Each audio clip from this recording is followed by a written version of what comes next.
Today, let's play and let's dream of spring. I am painting today in Minnesota and there is a high of like 1 degrees and it's absolutely insane. But I'm gonna start thinking about spring and make a fun spring feeling landscape in my little mini sketchbook right here.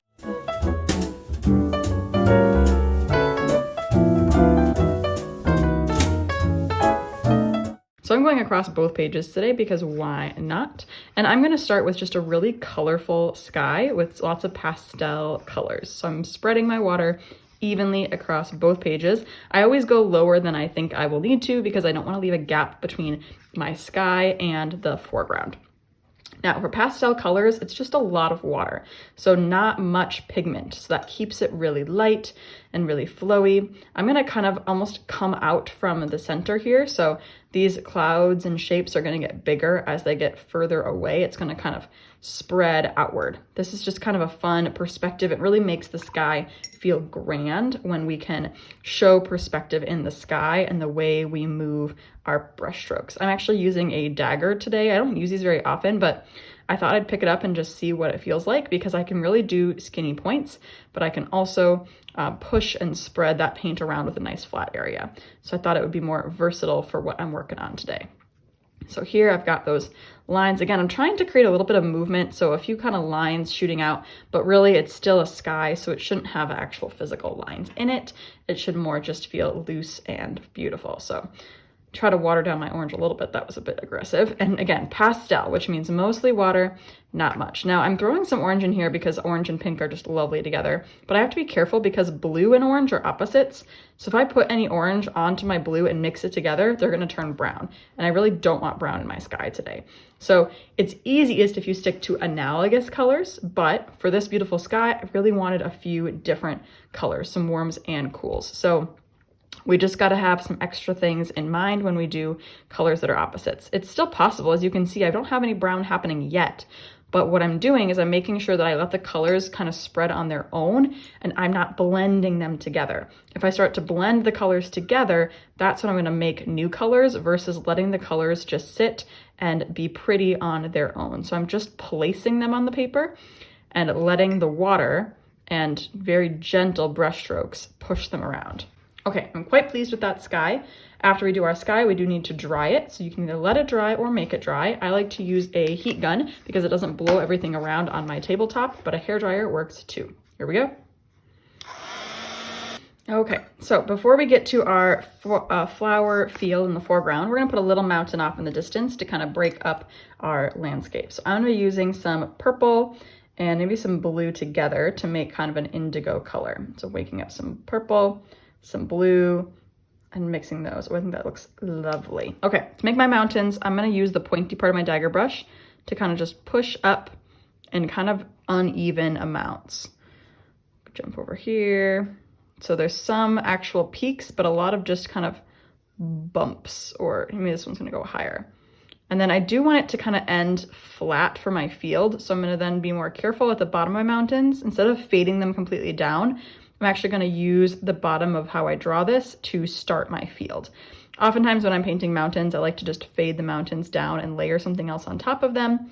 But again, in this case, the bottom of this mountain, that's going to be the edge of my field. So I actually want it to be kind of flat. And there's super easy faraway mountains. If I clean my brush and I go back kind of over it, I can just kind of push and pull a little bit and just kind of do a little bit of lifting because it's still mostly wet. So my brush is mostly dry. It's not like a fresh dry brush, but I've dried it on my cloth here. And I'm just gonna pull a little bit of paint. Every time I pull off the paint, I wipe it on the towel to make sure I'm not putting it back on the painting. And just kind of creating a bit more texture. So a few spots where the paint has been removed and it just makes it feel like it's reflecting some of that skylight. And it just, again, pushes it one step further without much effort. So there's my mountains. Boom, done. Okay, so for our flower field, we're gonna get loose and messy. The goal is to create a texture of greens and some reds, maybe some purples, maybe some oranges like my sky, that are gonna look like they start small and get bigger as they get closer to us. So it's basically mark making or randomness, but the size is gonna make it look real. So I'm gonna make sure all my colors are awake and ready to play. So I've got my green, my red's already awake, I've got some purple already awake, my orange is a little awake, okay. So I'm gonna start with green. And I'm not gonna put green everywhere. Again, I need room for my flowers, but I'm just gonna start with some mark making. So different distance, I've got some little marks. And by mark making, I just mean I'm not really brushing. I'm kind of dabbing or dashing my little lines, and I'm leaving lots of white space because I'm not only painting green. With watercolor, we can't go lighter. And if I want any red flowers, I can't put them on top of green or they'll mix and make brown. So here we're running into that complementary color issue again. And as I get closer, I'm just gonna press a little harder with my brush to make these marks a little bigger. I still wanna leave a lot of white, so I'm actually gonna end up making less marks. And now they might not actually look any bigger, but again, our flowers will do a lot of the work as well. And then as I get really close, I'm gonna make even more spread out marks and they're even bigger. The nice thing about the Dagger brush is it's naturally gonna make these kind of pointy oblong shapes. They're not dots, they're kind of like triangles, which could look like leaves or plants or anything else. Okay, we're gonna just roll with this and keep going even while it's wet because sometimes the colors are gonna bleed together and make really pretty things happen. So I'm going on to my red. Now the biggest thing is I don't want a ton of water. So I'm gonna wake up my red and wipe off the extra so I'm not dripping.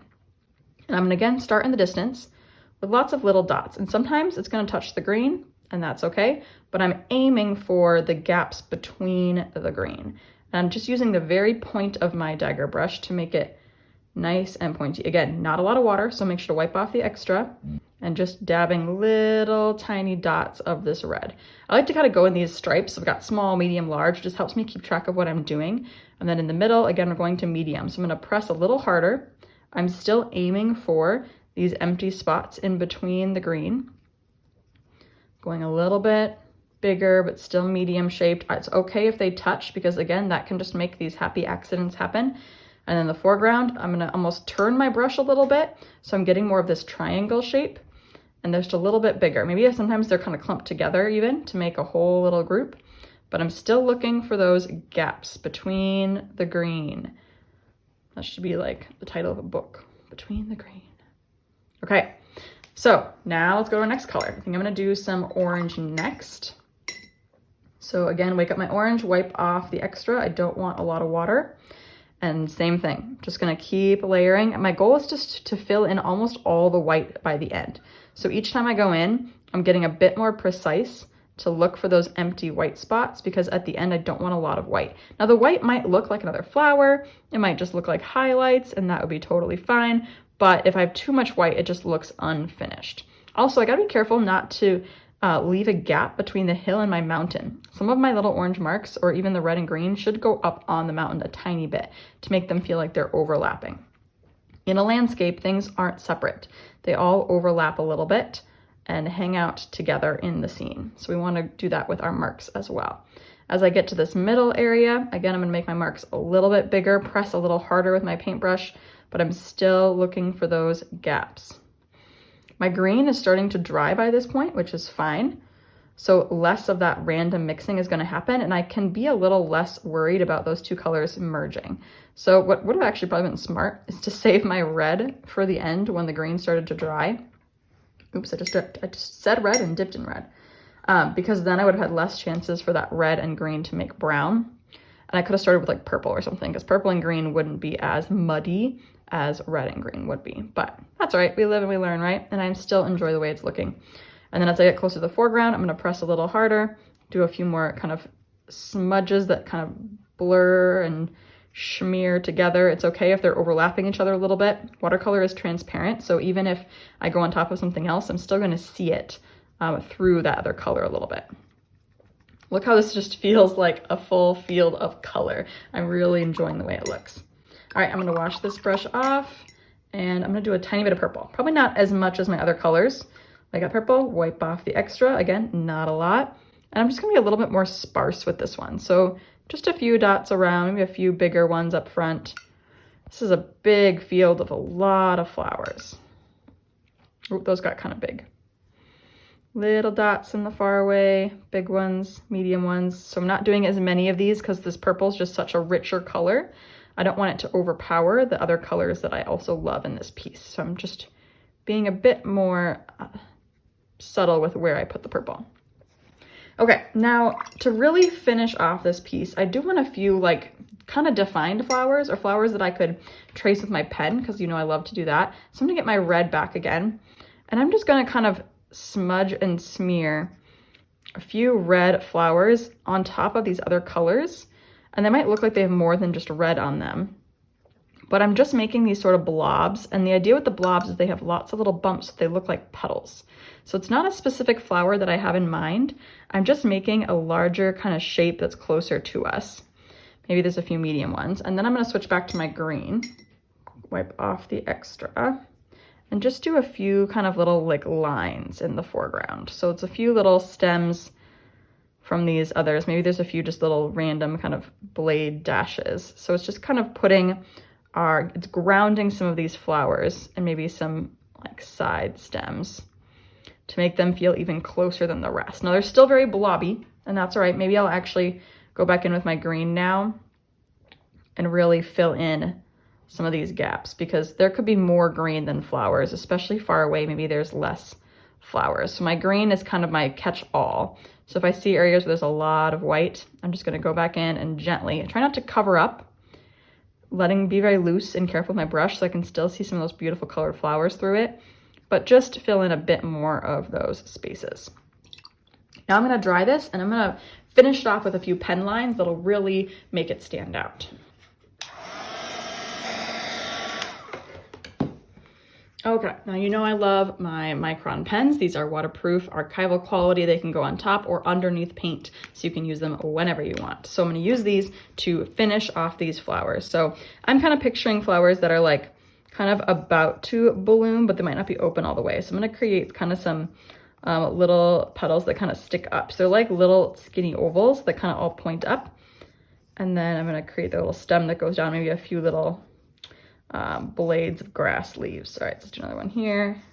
When the paper is really hot like this, it can be kind of hard for the pen to work on top of it. So if I was patient, I would just wait and do it then. I'll just do a few little lines too for other blades of grass here. This one's kind of open a bit more. So I'm doing these kind of wide oval-like shapes, like it's kind of flaring open. Again, staying really loose to kind of fit the style of this piece. We're not trying to be exact here, so my drawing is not going to be exact either. I'm just using the pen to define the shape of the flower so that my imagination can then finish the picture for me. So here's another one over here. I think this one again is gonna be a bit more open. Got kind of a bump over here. We'll put some in the inside, and we'll do a few blades of grass off to the side. And honestly, you could even do this without doing those blobs at the end and just turn multiple colors into flowers, but I do think it helps to have there be somewhat of a unified color scheme in the individual flowers. And then what I can do is I can maybe make a few, like just some squiggles back here to show that there are more defined in the distance, and a few little straight lines.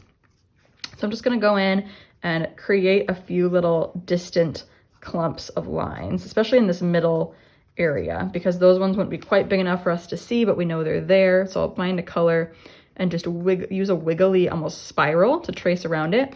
And then I'll just do some plain dots really far away, because that again creates contrast, makes it look like there's some darker edges, but then also it's that same gradual of big, medium, light, big, medium, small, just like we did with our paints. So if I'm consistent with how I use my pen, it's gonna feel more realistic all the way through, even though it's this very impressionistic style. And I think I'll even use my pen on my mountains today, because that'll just, again, unify this piece. And then I can really push some mountains in front of others, which is always kind of fun too. Make it feel a bit more layered if some mountains are closer to us than others. And then maybe just the back of the field will get kind of this dashed, uneven line. So I'm creating a line, but picking up my paintbrush, or my pen, so it stays a bit wiggly.